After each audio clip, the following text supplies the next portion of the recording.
Hey, and hello everyone. Welcome to the ComicBase Livestream. I'm your host, Pete Bickford. I will probably be... What the heck is going on there?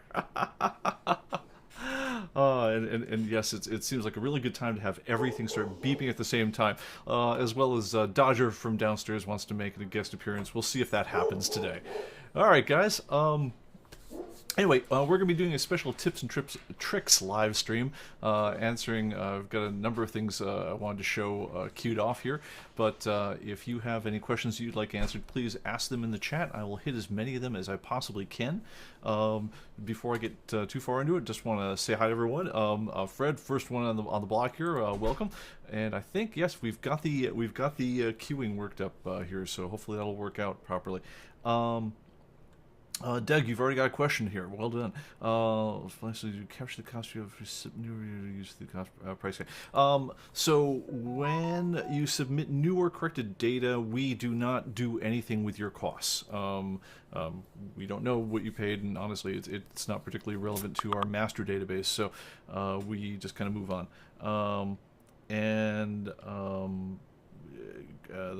Our mod is saying he's only hearing me on the left-hand channel. I'm getting both channels out from what I can tell on my monitor, but let me have a quick look here and let's see what we got.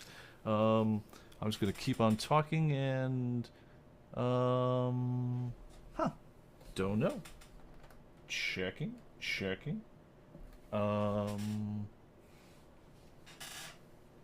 Is that... No?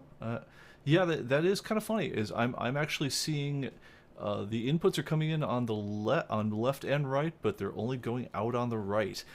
I don't know, guys. I'm sorry about that. I'll take a quick look at the audio settings and see if I can see anything about that. I can't imagine what would have changed on that, but hey, it's a funky world, so who knows. Pardon me for just one moment while I check the audio interface. And I'm going to queue up a graphic here, so talk amongst yourselves. We'll be right back.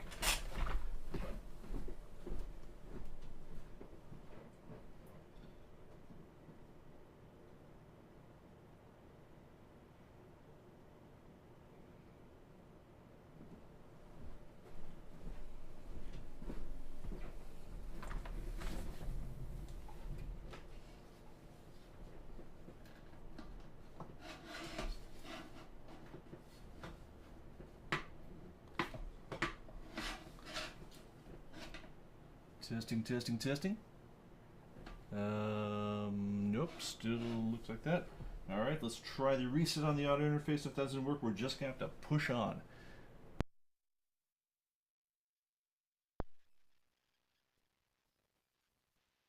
Hi, guys.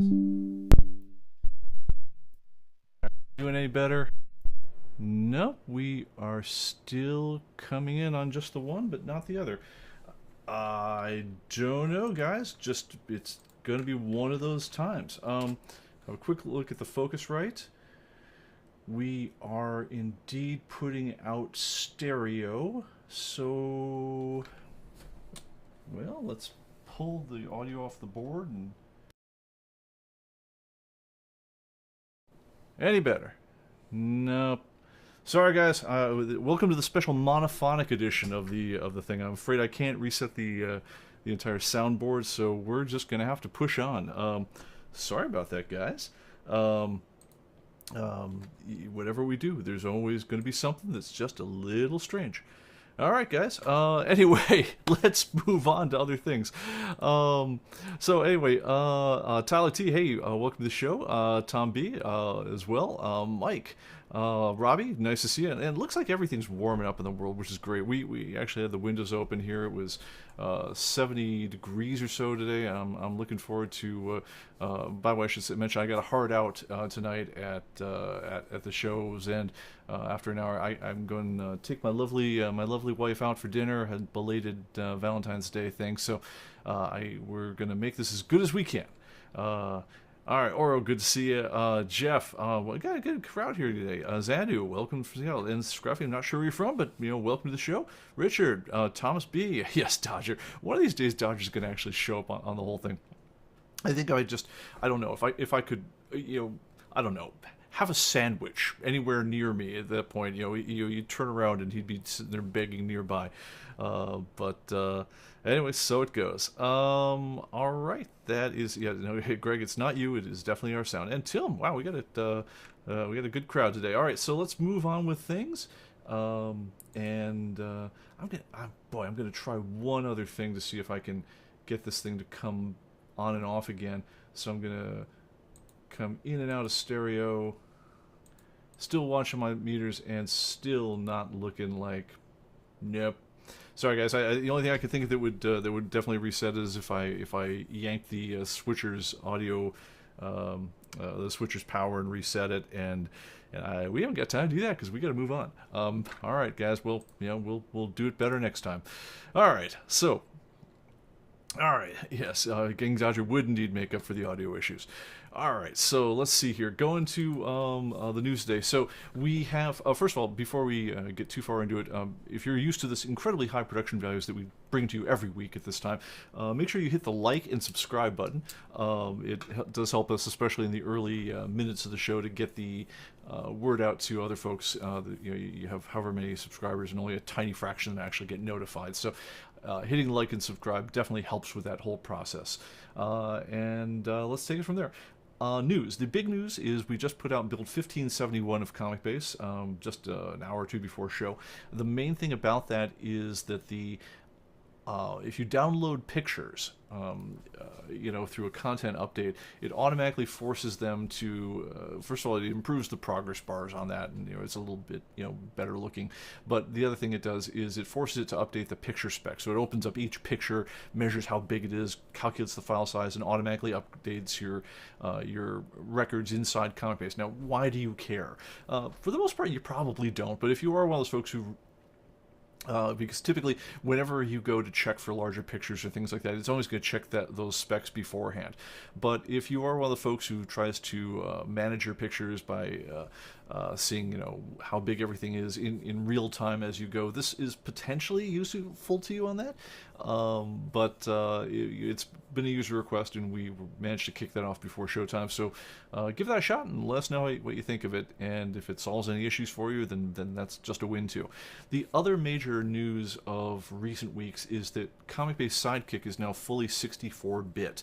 We could do that because ComicBase Sidekick, unlike the main ComicBase program, does not have to be able to deal with the older ComicBase 2017 and earlier databases. So we could use the more modern interfaces throughout, and we could jettison some of the old 32-bit code that was required in order to deal with old ComicBase 2017 databases.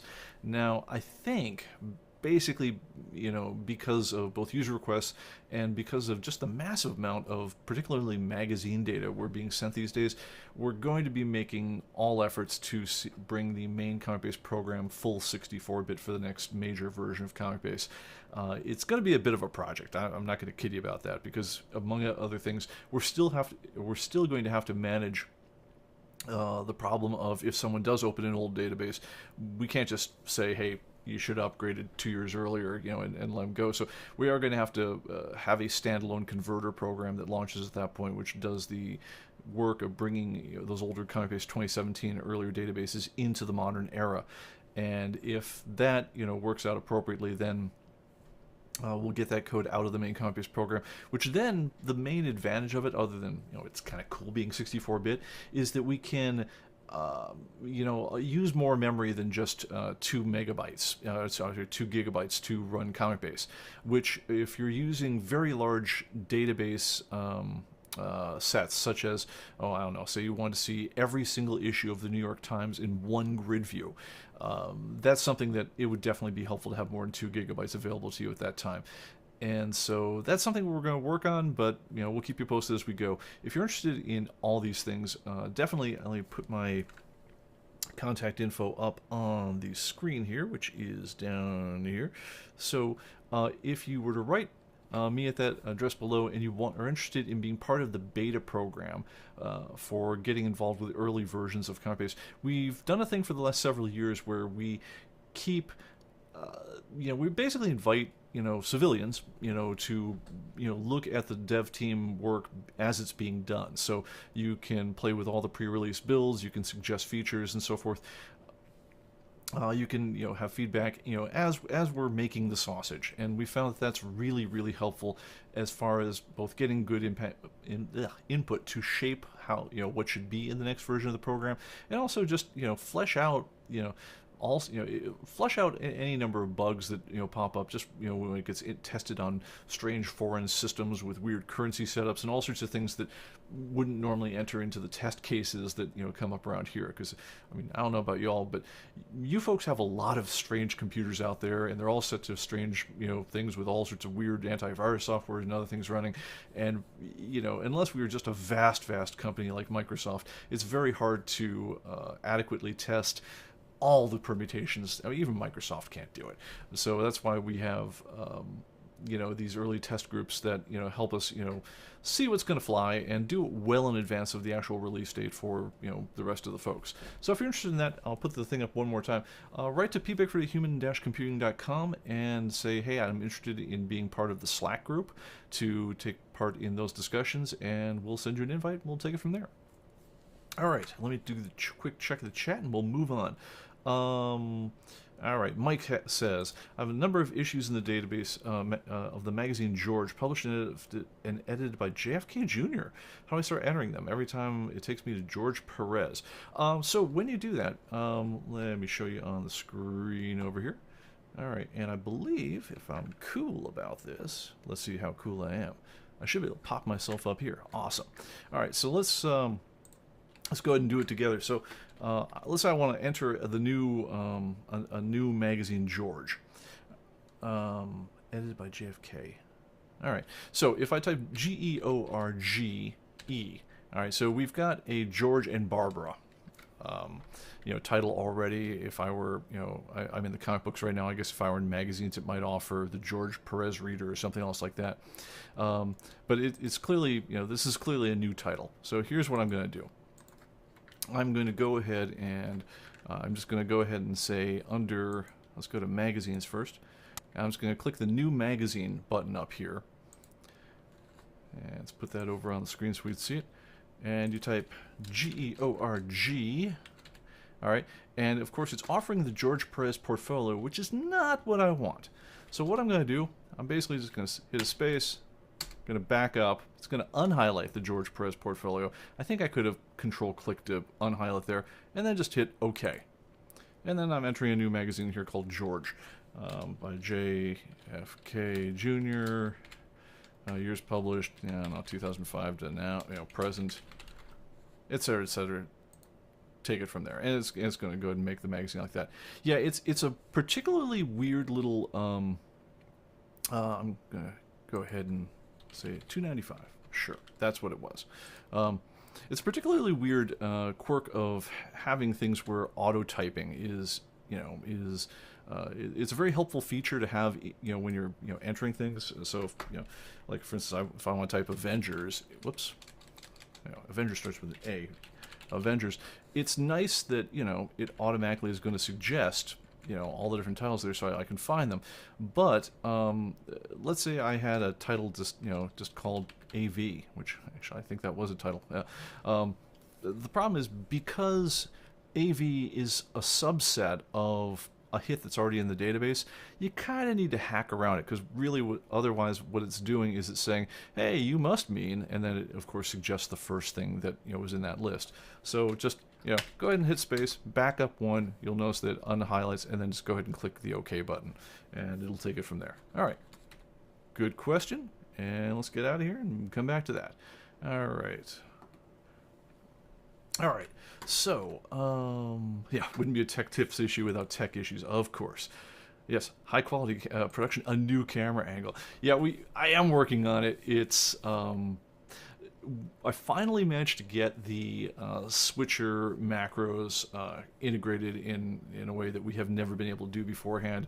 We have multiple keys running, and the behind the scenes on this thing is dang complicated, to the point where I'm actually having to ask for technical help from the person who did the programming of the macro boards on the whole thing, just to see what the heck were you thinking of with the way you set up the interface and so forth. That said, I think if I can get the show down to more or less a standard format for, like, how we like to open, how we like to take questions, how to do things like that. I should be able to kick off with using macros, standard transitions, and do things to actually, have non-zero production values of the show. We're certainly going to try, and I feel like I've at least cracked the basic technical challenge for how to make that sort of happen. And so now, at this point, now that the programming environment's working, I know I just need to build out the program in between everything else I'm doing. All right, let's see here. Thomas B says, yeah, I saw Jumping Action Comics #1 pricing. Sadly, his comic collection didn't move a cent. Yeah, sorry about that. My guy at the gym was asking me, it's like, hey, so, we were talking about the Action Comics #1. It's like, yeah, we did like a $2.3 million manual price adjust on that thing based on current auction sales. Absolutely crazy. And he said, well, have you got one? And I was like, dude, if I had one, you think I'd be here? So anyway, all right, so let's see here. Pushing on. I think, of course, other people have already answered the question. And Andrew says, count me in for the early testing ComicBase. Yeah, I think you're already in the group, man. If not, please let me know. Okay, yeah, I think the whole plan is we're going to get started much... Well, we usually start pretty early on the new versions, but I think we're going to start even earlier than usual this time out, because... as we're starting to get an idea for the basic features we want to put in, it's clear that some of them are going to involve stupid amounts of work, and so we have to get going early. Usually we kind of keep the current version of ComicBase in more of a support mode until we're, I don't know, 4 or 5 months out from when the new version's due. I think this time out we're going to almost reverse that ratio, where it's going to be, 4 or 5 months after ComicBase has shipped, we'll start moving into the production mode of the new version, and we'll just have to maintain the two simultaneously with each other, which is a pain in the butt if you're developing it, but it's just, I really want to leave the time to ship this thing both, early if we can, but also just get the hard work done, because I think there's going to be a bunch of stuff. All right, and we'll talk more about that later. Okay. Alright, so I've talked about Build 1571, and alright, let's go through a couple of tips.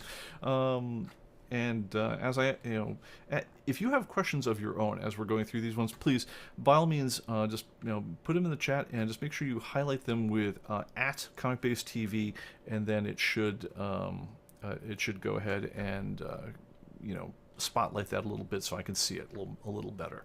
All right, so let's, first one, this is probably one of the top 3 things that gets asked, by new users of ComicBase. Oh, and by the way, one thing I want to say is I'm going to try to have these tips kind of span the range for, difficulty level, or, how, so I mean, if you've used ComicBase before or used it for a while, you probably know a lot of this stuff already, so feel free to zone out during the boring parts.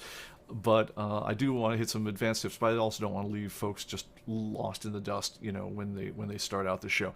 And my hope eventually is that if I kind of take a slicker version of this format, I would love to introduce the tip, give a nice, clear, straight answer to the whole thing, and then clip that part of the podcast out and turn it to a standalone tip video. Once I get some of the other production elements, bumpers and so forth, squared away, because I do want to start populating our video section up on the ComicBase website, and also our YouTube site, and link them into the help as well, with kind of how-to videos. And I think this is a really good format for doing that sort of thing. So with that said, let's go on and hit some tips. All right, so first question that we get from brand new user ComicBase, especially if they came in from one of these more hobbyist programs where it's just kind of like, hey, here's a big list of your stuff, and you just sort of compile a big long list as you're going, is, well, gee, we have all this stuff in ComicBase here, but how do I see a list of just my stuff? And there's a number of ways to do this. Now, the first, most obvious way to do it, and it's ultimately, I'll tell you in a minute why this is not a great way to go, is if you go find, to the find other from the main screen, or if you just hit Control F or find under the menus, you can say find, and for instance, the very first thing it'll say, what do you want to find? And now I'm in magazines right now, so let me go back over to comic books. All right, and it'll say, what do you want to find? Find my comics. If you do that, In this case, it's going to find 54,000 things. Boom, there's a list of my comics. You say, well, that was very cool and very quick, and that was pretty neat. And ultimately, say, yeah, that's kind of useless. Why did I want that? So, let me go ahead. I'm going to switch back over to magazines here because I don't want the list to become ridiculous. So let's go ahead and do it from there. I think there we go. I think if the grid hasn't had a chance to refresh after you switched things and you do a cross search over here, I think the refresh is maybe not optimal. But let's go ahead and do that. So here's a list of 337 magazines that are in my collection, and it's going to show all the pictures and whatever else. So if any of you guys need any Doctor Who magazines from the late 90s and up, I'm your guy. Just look for me on Atomic Avenue, and I'll hook you up. But anyway, so yeah, that's fine. It kind of proves the program's working. Yeah, there's my stuff and so forth. If I wanted to, I could highlight any number of these ones right over here. I could then say, give me a quick report on those, and it would, if I didn't highlight anything at all, it would give you a quick report of all the items on the screen. Pull that over the thing. If you highlight anything at all, it'll give you a quick report of just the ones you selected. It'll total them up. So kind of neat. Great for proving the program works, and beyond that, you'll never use it. It's one of those things that just winds up not being super useful in the real world. In the real world, typically the question you want to say is, yeah, I want to see my stuff, but why do I want to see it? And the usual answers to that are one of two things. If you want to see it because you just want to know what it's all worth, then you don't want to use find or anything like that. You want to go to the file menu and you want to say collection statistics. It's going to grind for a second, and then it's going to tell you, of course, on the other screen, flipping it back over the right one, it'll tell you, okay, look, here's what the thing's worth. Here's, let me show it for my whole collection. It can break it down by your books, your magazines, and so forth. But it'll just tell you, look, just bottom line it for me here. What's all my stuff worth? And it'll tell you what you spent for it. It'll tell you how much you'd spend to make if you sold it at current market prices and so forth. And if you print this, then it'll give you the report that most people who don't have incredibly expensive collections are going to need to give to their insurance man. Now, obviously, ask your insurance man what he wants, but that'll give you, in my case, like a nice little 6-page report with all the things they need to do to say what's the basis for my collection, for the rider on my insurance policy in order to insure me. They don't want to get buried under paper, and this is the one that they asked for me. Now, if you've got really exceptional stuff and they say, look, I need more detail here, I got to know exactly what you've got, then you might want one of the other reports, in which case the go-to report in this case is a thing called the collection report. This one's going to give you one line at a time, and I'm gonna pick this up for just let's do it just for the do I have alter ego? Okay, sure. Let's have a look at this one. I'll show you what this one looks like.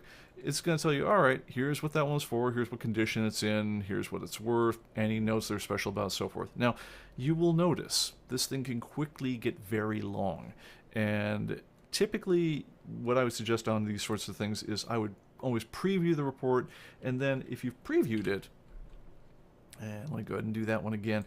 If you previewed it, if you look right up here, you'll see that there's a way to export this report, and I would save it as, my magazines dot, and then I'm not going to save it as a crystal report because that's the most useless format ever, although it's the default, a PDF. That's something everyone can read, and that way you can pass that around digitally, and you don't need to, they don't need to burn down a forest in order to raise the trees on everything.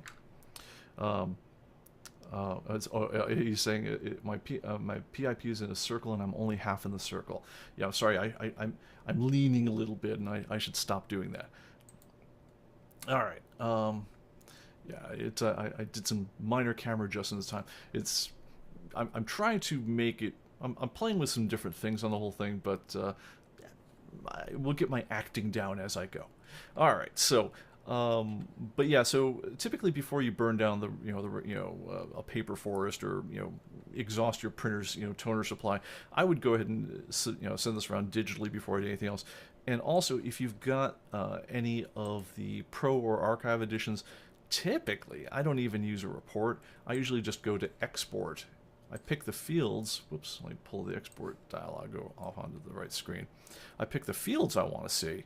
You know, so let's show my item number, the title, the condition, the quantity of stock, and then maybe its current value. Well, I'll give it its selling price. If I give that, then that's going to create an incredibly small report of everything that's in my magazines. In this case, I can switch over to comic books and so forth. And this is going to be a tiny text file. I could email this, no problem.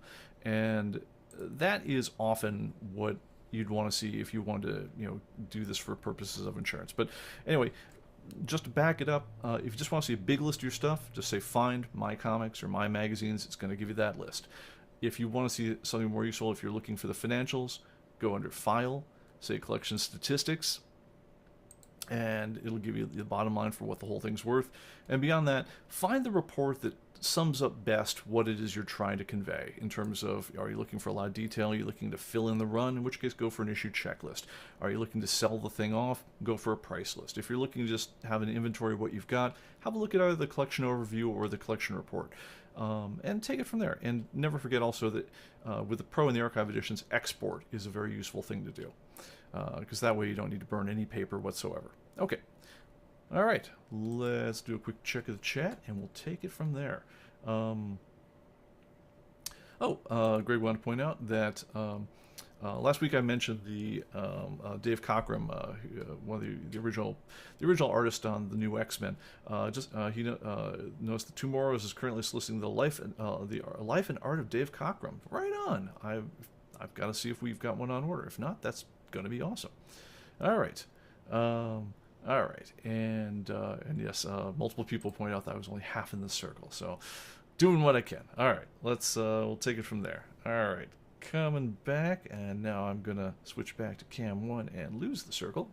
There we go, and we'll take it from there. Okay. Let's see here. Pete Bickford is Harvey Dent. That'd be cool. Yeah, working on that. All right. All right, so yes. Question came up of what do I do if I want to make a note about the title as a whole? So, for instance, someone was saying this is a black and white magazine, or you know, it was published only in the UK, or the price is on the back, or something like that. The question came up, do I put this in the notes? Where do I put that? And where that really should be put, and let's go to a comic book in this case. Let's say, okay, so let's go to, let's see, Shanda the Panda. All right. Shanda the Panda, anthropomorphic series, and this one here is a black and white, magazine, the whole thing. Now, you'll notice that people in this case have put B&W in the notes. It's okay. It's fine. That sort of thing is really best if it applies to, some issues are black and white, some aren't. Now, in this case, it's a one-issue series. Who cares? It's 6 of one, half dozen of the other. Let me go ahead, and at this point, I'm going to switch over to the computer, and let's go back to the picture-in-picture on that. Let's see. Okay. So, all right, I'm trying to get myself back in the frame here. All right, there we go. All right, so over here on Shanda the Panda, it's been typical for things that were one-shots and so forth to say B&W over here. But what if the whole series? What if it was going to go 30 issues and they were all B&W? Now, at that point, that's kind of pointless, right? I mean, putting B&W as a note on 30 things is, it's just redundant. Is there a better way? And of course, there is a better way. Go ahead and double-click to pull up any issue of this one over here, and so here's the general thing for Shanda the Panda. And now click on Edit Title Information, and it's going to give you the basic stuff over here.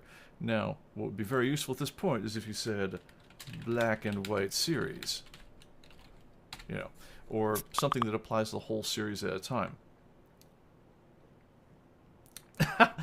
My producer is giving me a note saying the PIP will work better on the other side. Thank you, producer, in which case, let me swap that over for you, because I think I can actually accommodate that. Let's see here. I go to the show page. Is my producer any happier? Hopefully. Okay. All right. So, and I can throw it in the bottom too if that makes you feel any better. All right. So if you say black and white series, or you say this is actually another good place to put notes like title becomes Shanda's Big Adventure with issue number 2, right? Doing things like that. My producer sent me a note saying they're thrilled. Awesome. So if I save this note over here, and go ahead and hit save, and I go back to the title as a whole, I probably need to go forward and back just to show it for the first time. All right, then that note's going to appear right up here at the top, and so it'll carry across, and it kind of makes it so you don't need to put redundant information all the way down all the notes on the whole thing. Plus, when you're browsing around and you're wondering, for instance, with Uncanny X-Men, why did X-Men first series only run to issue 140? Well, there'll be a note that shows right up here. It's like becomes Uncanny X-Men with issue number 140. I think it was 142.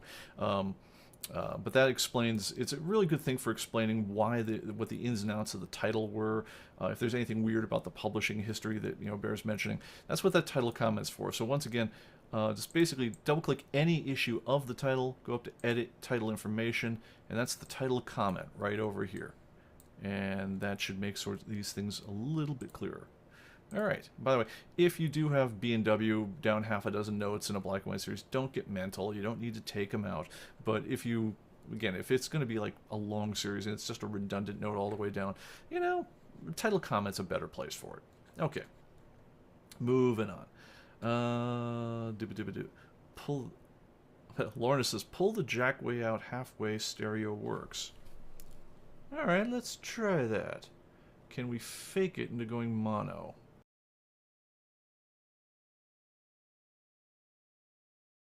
Unfortunately, Lorna, I appreciate the idea. Unfortunately, the one part of the stereo pair that was working apparently was the other side, and that just cut the audio altogether.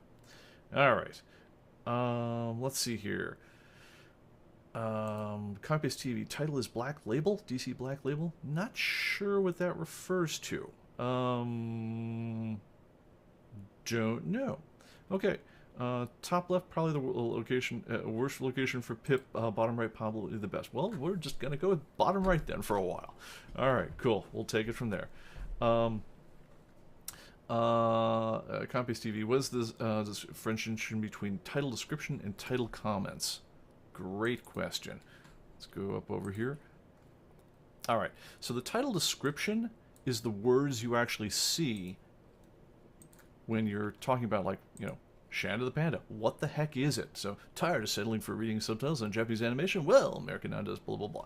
Right? This is what we used to hire writers, one by one, and just, to give people basically the encyclopedic aspects of the comic base. So if you're just wondering, why should I even care about reading Shanda the Panda? Is this the sort of thing I would like? So it's meant to describe what the series is about. Now, these days, largely this information comes straight from the publisher. There's some, I want to say like 16,000 that our writers did, and we also licensed some more from the Slings and Arrows Guide to Comics. But it's one of those things now. We have something like 60,000 titles in the database. And eventually we got to the point where, like, this is not a solvable issue for us. We can't keep up with the onslaught of, hiring out and editing all the descriptions of, basically, small little book reports on all the titles. So it became something that as we add new titles, we are basically, it'll say from the publisher, and we'll give you what the publisher said it was about. If it didn't say from the publisher at the top, then it came from one of our guys. Now, so take that for whatever it's worth. And if it says, from Slings and Arrows, comic guide, it came from a bunch of really cool but very snarky Brits giving their read on the series. But anyway, I gotta say, given the nature of the internet, I think when we started out in '92, we were very interested in being a wonderful source of comic history as we went. And I think we kind of trimmed our expectations as the years went by. We're pushing almost 30 years of doing this now. And I think we're just trying to catalog the data and the pricing as much as anything right now. We're not trying to be the all-in-one encyclopedia of the universe. There are other things in the world that have filled in many of those gaps, but we're not trying to any longer be the largest reference of comic books from a encyclopedic standpoint. We're already just going nuts, just trying to keep the pricing and the listings together. So that's really where a lot of our effort has gone in more recent years.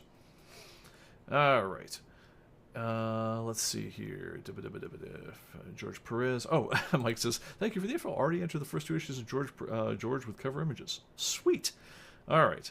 All right. There we go. Okay. All right. Moving on. Let's see how we're doing for time. Okay, we're doing okay. All right.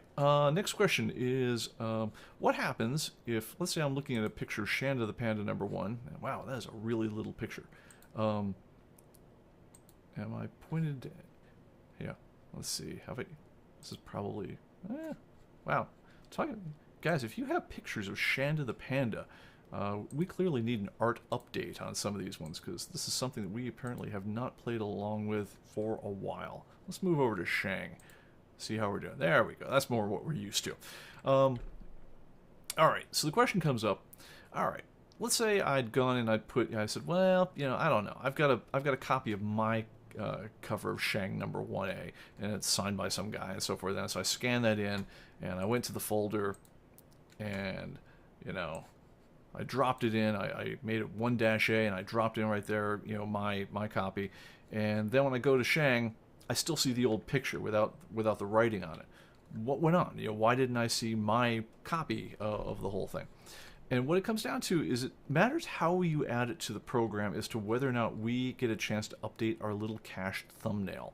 So let's go ahead and deface a copy of Shang right now, just to show you what we're talking about.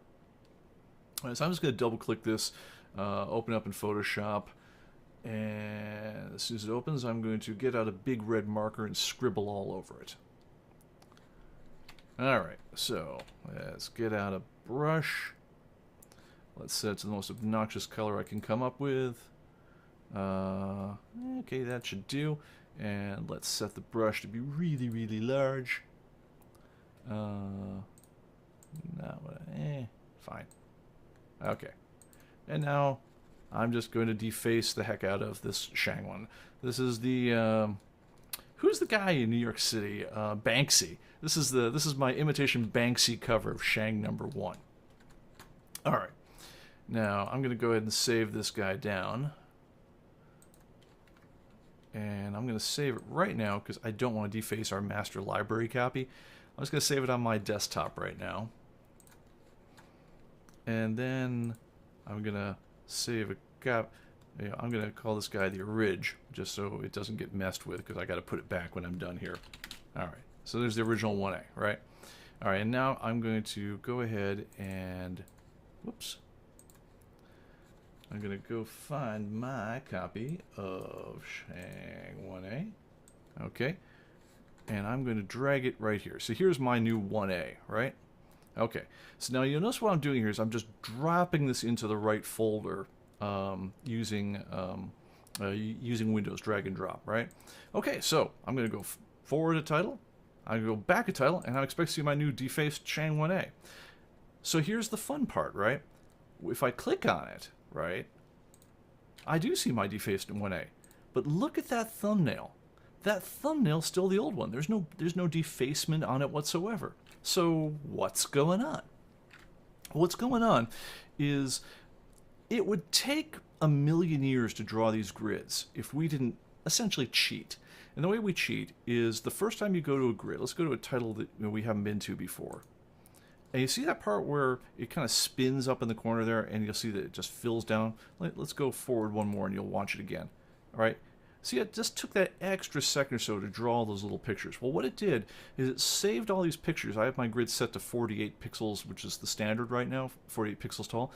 What it did is it made little 48 pixel tall versions of all these, 48 pixel wide versions of all these graphics over here, and saved them in a special folder. And then when I go back to the folder, it can pull up the grid much faster because it's already got them. Well, so what happened with my Shang here? I mean, I've got my custom Banksy cover of Shang. I want to see the thumbnail for my custom Banksy cover of Shang. Well, the trick here is that, and let me go ahead and pull this out, is when I move that into the folder, I did it behind ComicBase's back. I didn't let it know that I was doing it. I just went to the right folder and dumped it in. So it didn't know to look and see if the file had been altered. It didn't see anything go on. The way to get it to know that the file's been altered is do it while ComicBase is open and drag it right on top of the grid. At that point, it's going to say, "Hey, he changed something." And because it changed something, it also knows to delete those thumbnails. And so now you'll see there's the new image, but there's also the new thumbnail for my copy of Shang. So do your work. If you are going to move thumbnails around, do it with the program open. Drop it right on top of the title. It'll get filed in the right place. I mean, here I just dragged and dropped, but if I show it, there's the copy I just made. Do it again, just in case you don't believe me. Deleting it from here, and go there, and now if I drag it on top of there, copies it straight in, and there it is again. So do this kind of work while the program's open, and it'll update the thumbnails automatically. If for some reason you feel like you want to just go ahead and say, heck with it, I don't want to, just get rid of all my old thumbnails. I just want to have them all recreated, which it's happy to do. It'll do that anytime. And all you've got to do is go to the folder that contains your ComicBase thumbnails. Now, for me, I've got this stored in a separate place. But the way you'd find where your thumbnails are is you go to your File tools, go to Manage Pictures and Movies, and this place where it says where your location for pictures and movies is, inside that same folder is going to be a folder called Thumbnails, and inside it is going to be a place where it's got the thumbnails for all the different sizes. So it'll, if you have 32 or 64 or 256, if you like really crazy huge pictures, it'll have made a separate folder, and inside there it'll file all the little cached images for all the other versions of the database of all the pictures that you've ever visited. If you want, you can blow away that entire thumbnails folder. So that'll be wherever you've got your location for pictures and movies. Look inside that folder. Yours will probably see something like C users, public documents, or public documents, ComicBase, or human computing. That'll probably be what yours is. Right now I'm pointing to our production share, so that's not what yours will look like. But go in there, you'll see a folder called Thumbnails. Blow the whole folder away. It doesn't matter, because all that happens is when you go to the next title, it'll just recreate it automatically. It'll just take that extra couple seconds to make it. But anyway, yeah, go ahead and just do that manually, and you'll be good to go. And now, before I forget about it, I'm going to put the original Shang back.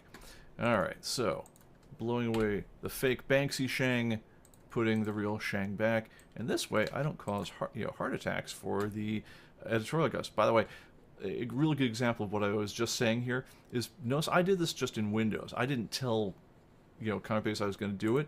As a result, when I go back there, I've still got my Banksy Shang thumbnail, right?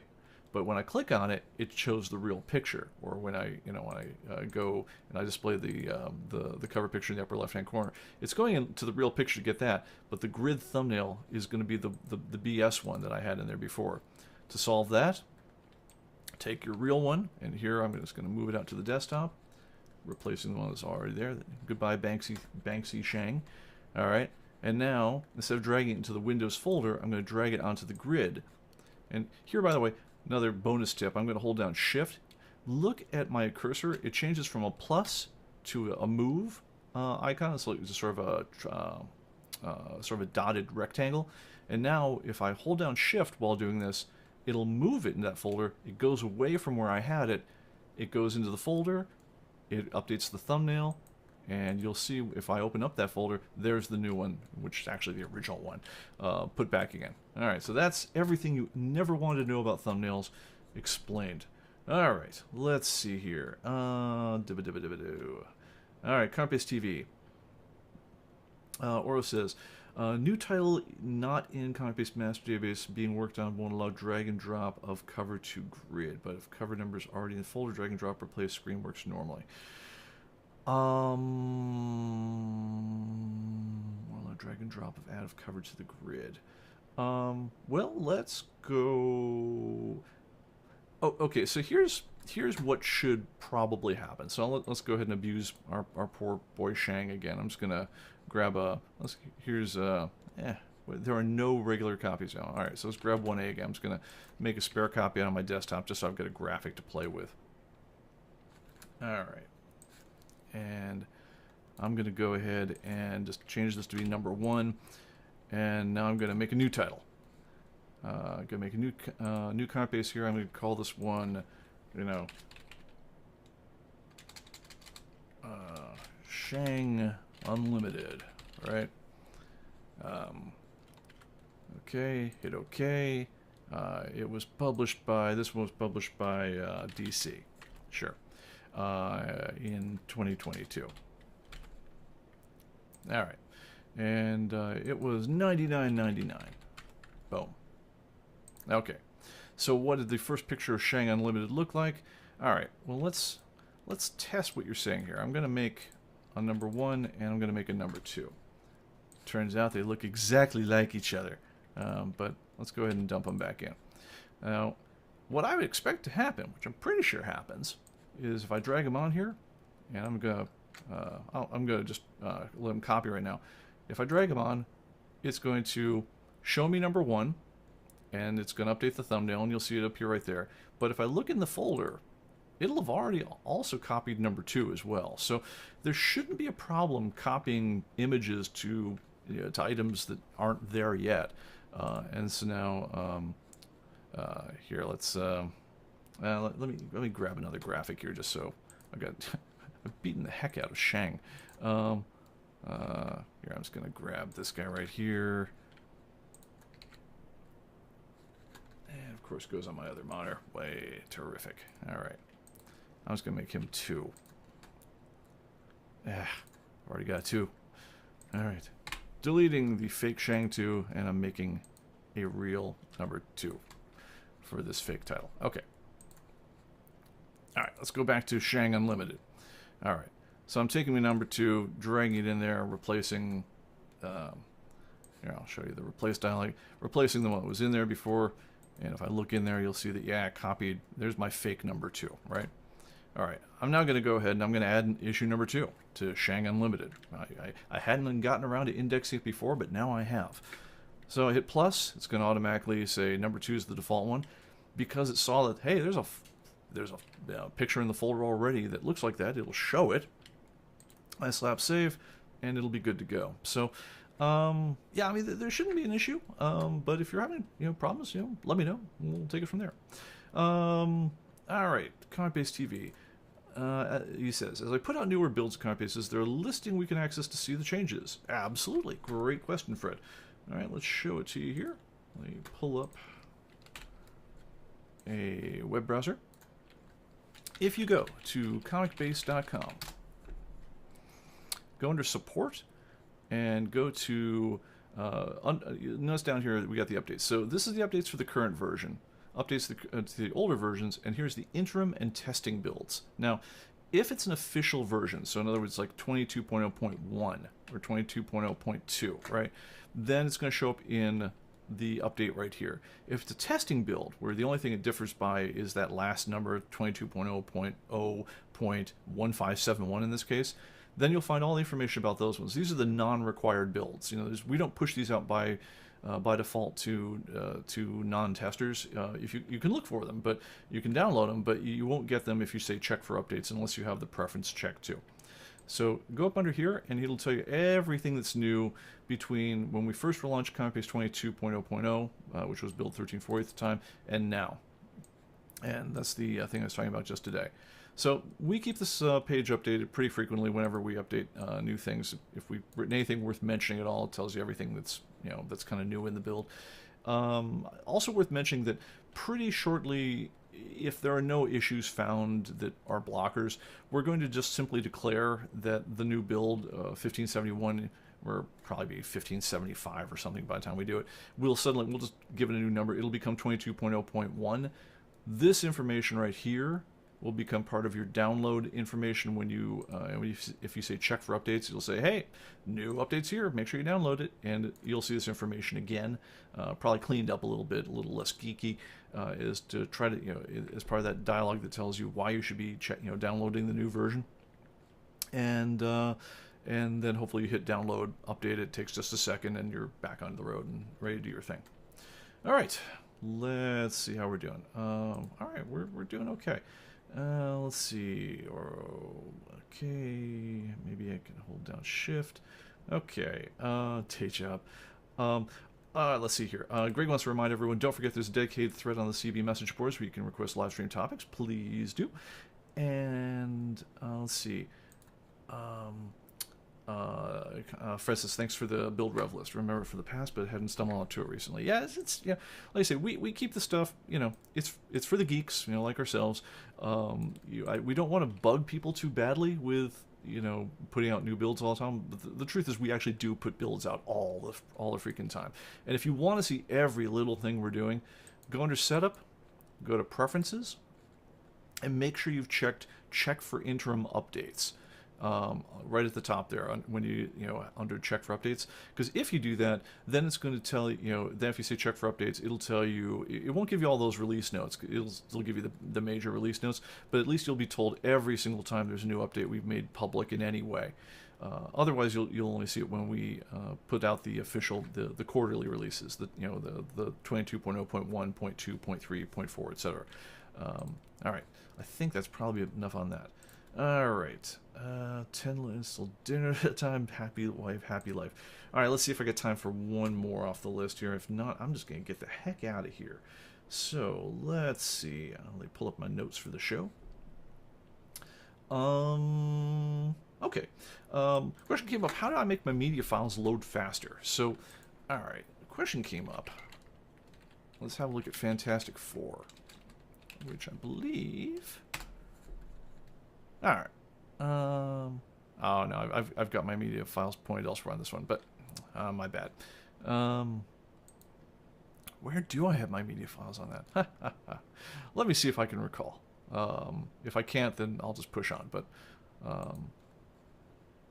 let's see. See, the problem is, unlike you guys, we keep separate versions of all of our stuff. I don't necessarily keep my media where you keep yours and so forth. Typically, this would all be kept in one big happy folder, but because all the guys at Human Computer are working on one big shared picture, library, we don't typically keep our stuff there for digital comics and whatnot. But let me see if I can find out where it is just real quickly. If I can't, then we'll push on anyway. Is it under? Do we have it under? We've got some media under there. Maybe I didn't copy the Fantastic Fours up there. Oh well. But if we had media, and I've got media for any number of like the Fantastic Four books and so forth. I've got. They had the DVD collections out there, and in my own copy, I've got the digital copies of all these guys down here, probably 100 of them. And I was talking to a customer who said, "Yeah, it's really, really slow for me to pull up those lists because I keep all my media. I've got gajillions of comics. but I keep all my media on a separate hard drive." And the problem he was having there, if you'll notice here, Fantastic Four is a pretty large title. Right, so for it to scan down to the bottom, it's flickering this wheel pretty good right now. Because what it's doing is it's going down all 700 or so issues of Fantastic Four, and it's saying, have you got any digital media for it? Have you got a picture for it? If not, let me build you a picture. And it does that scan, and it takes, 10, 20 seconds on my machine to do all 700 issues. This is a pretty extreme title. But on his machine, it was taking like 5 minutes. It was crazy how long it was taking. And what it came down to was, I've got, it's called a solid-state disk drive, an SSD, where it's using a particular form of computer memory as if it were a hard drive. In other words, you can write things onto it and it'll store them permanently even if you turn off the power. But The advantage of that versus conventional hard drives, the ones where you've got a magnetic platter spinning, and it basically has to wait for the drive to rotate around and wait till the right part of the drive's on there, and it's got a little caliper that zips back and forth, and you hear it going like that way as it tries to seek and find the right little bit of stuff on that drive. The problem on that is that what's called the seek time is terrible compared to an SSD. On SSD, it takes the same amount of time, which is basically nothing, to access the 500th entry in a directory as it is to get the first. It doesn't matter where in memory it's stored, it can find it instantly. On a hard drive, on the other hand, it has to look for the picture for number one. Okay, it does that. Rotate the drive around again, look for where the media is for this one too. In other words, check another part of the disk to see where the directory is, to see if there's any media over this one, so it might need to look around a couple, 3 times. Now, granted, these disks are whipping around at, if you have a very slow drive, 4,000 RPM, a really good one is 7,200 RPM or even 10,000 RPM.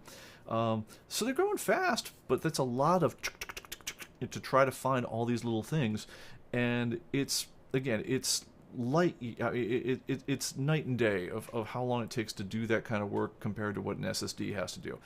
And the other problem is those really cheap drives you get from Costco or wherever else. Western Digital has a whole line of these sorts of drives where they'll offer really good capacities. You can get 10, 12 terabytes worth of stuff for a couple $100. The problem is that they use the slowest drives ever created, ever, in order to do that one, because they want to keep their own costs down, and the slower you rotate a drive, the less precise the thermals need to be, and in the writing of the magnetic particles and so forth. It has a lot more tolerance than one that has to really zip. So all these things add up to a drive that's just painfully slow. So if you've got that situation, how do you make your stuff faster? Well, the short version is move it to an SSD, move it to a solid state drive. Now, the problem with solid state drives is you can't get, for any reasonable amount of money, you cannot get a 8 terabyte solid state drive or a 12 terabyte solid state drive. 4 terabyte ones, I've now gotten down to the $200-ish range.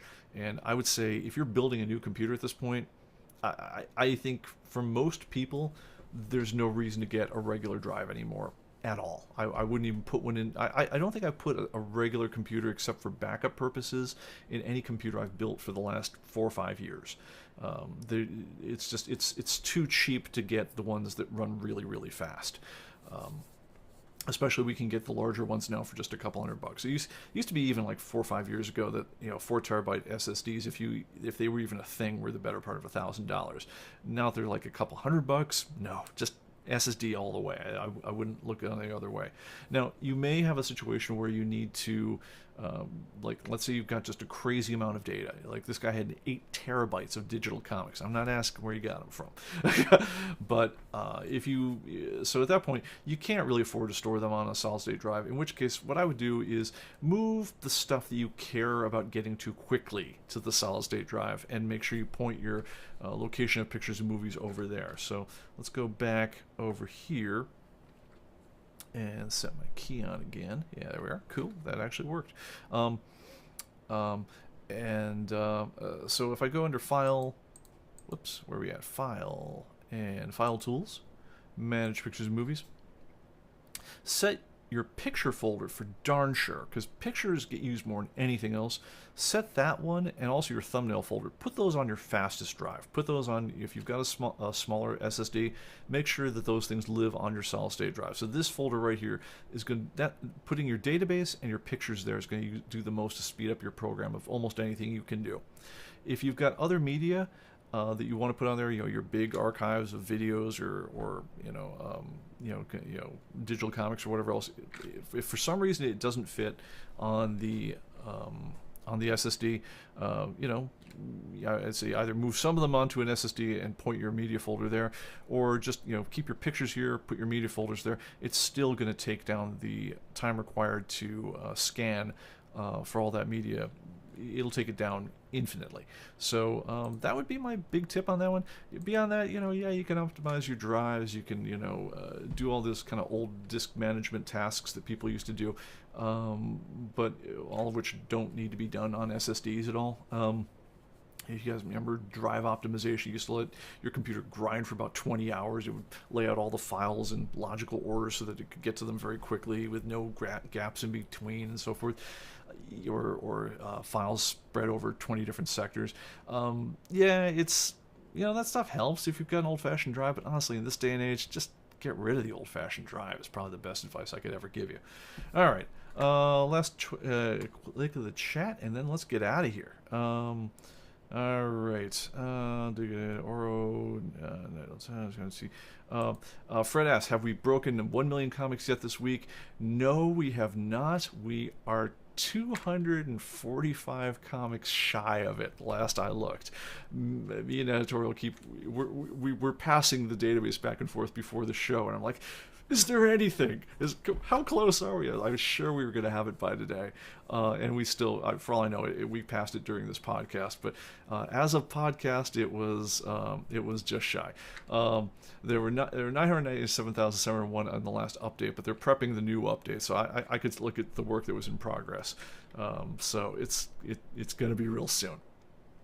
All right, let's see here. And Rich asks, and a clue when this week's update will hit. It'll hit, my guess is tomorrow.